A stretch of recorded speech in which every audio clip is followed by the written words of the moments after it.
Welcome! Today I'll show you how to transform one object into another using motion design in Unreal Engine 5.5. I'm calling this effect eye candy. Let's jump in and get started. First, you'll need to download some assets. I'll be using these candy hearts and this eyeball, which I found on Fab. After you have your assets downloaded, head over to motion design mode and select actor to add a cloner actor to the scene. Let's go ahead and select the cloner and hit F2 to rename it. I'm going to call it cloner candy heart. After that, let's zero out its location and rotation and delete the default cube, as we'll be adding the candy hearts to this cloner. Go ahead and select all the candy hearts and make sure their mobility is set to movable. That will allow us to drag and drop them into the cloner. And now we see they're taking effect. Let's go ahead and change some of the layout within the cloner. So for the count X and Y, let's make them both 45. And let's make the count Z 1. And now we have a lot of hearts, but they're intersecting each other, so let's give them some more spacing.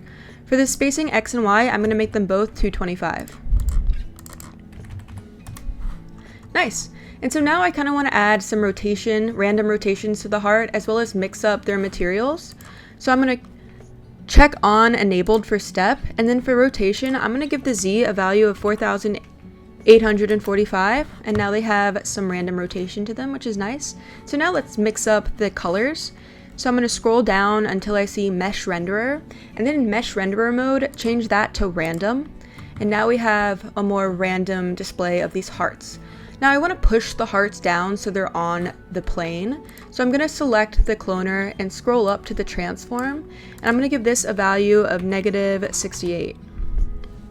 And now we see that they're a lot closer to the plane, and we have some shadows, which is nice. So now we're ready to add a cloner for our eye. So go back to actors, cloner actor, and add another cloner to the scene. Let's select this new cloner and hit F2 to rename it. I'm going to call it cloner eye. And now we can go ahead and zero out its location and rotation, delete the default cube. Let's grab that realistic eye. I also rotated the eye so that the pupil is staring directly into our souls, which is the camera lens. And I made sure the mobility is set to movable, that way we can drag and drop it into the cloner. And now we're going to copy some of the settings we had up here so that they align with our hearts. So let's go ahead and scroll down to layout.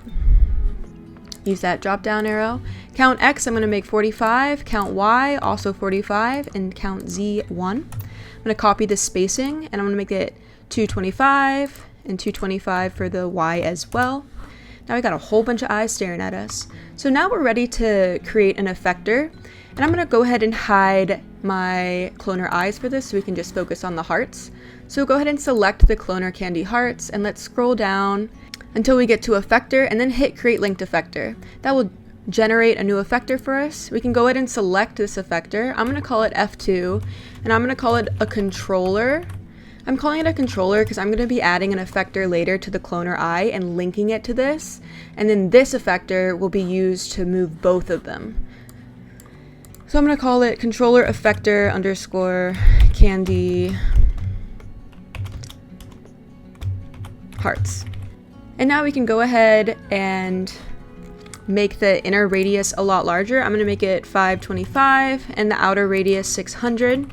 Now if you want the objects to change instantaneously, go ahead and match the inner radius to the outer radius. Keeping this different will create a little bit of easing between that.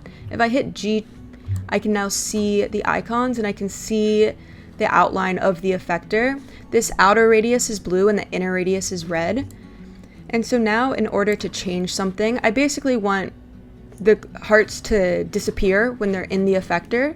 So I'm going to go to mode, and I'm going to make the scale 0. And so now, if they're inside the effector, you don't see them. And if I were to move this around, you see the heart shrinking and getting smaller and disappearing, which is perfect. So now we're ready to add an effector to the eyeballs. So I'm going to go ahead and unhide the cloner eye. And I'm going to select the cloner eye. And then we're going to scroll down until we see effector and hit create linked effector. Let's go ahead and rename this by hitting F2. I'm going to call it effector underscore eye. Now let's also go to mode and set the scale to 0. Let's also match the inner radius and outer radius to our controller, to our effector for the candy hearts. I'm going to make the inner radius 525 and the outer radius 600. And so now we have a matching, and something we can do to invert this is hit invert type under shape.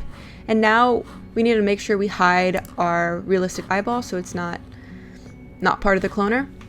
And so now we have the eyes taking place where the hearts disappear. And if I were to move this, you see that the eyes are moving, and we want them to move with the controller. So what I'm going to do is drag and drop the eye effector into the controller effector candy hearts. And so now if I select this, the effectors move together, which is perfect. So we're almost there, almost finished. There's a couple things that I want to do to kind of clean up this smoothing effect. One is when I go over the heart, it shrinks downward, and I want it to shrink kind of into the eye. So what I'm going to do is I'm going to make sure the effector for the hearts is selected, and then I'm going to make the offset 100 here. So now when I go over, I see the heart shrinking upward into the eye, which is cool.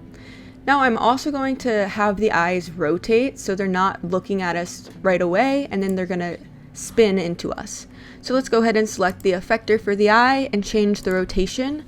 I want to make the rotation for the X negative 360. And so now if I were to make sure you select the controller instead of just that one, now we see the eyes are spinning upwards into us. We can also adjust the rotation for the other values. I'll make this one negative 180 and this one 180.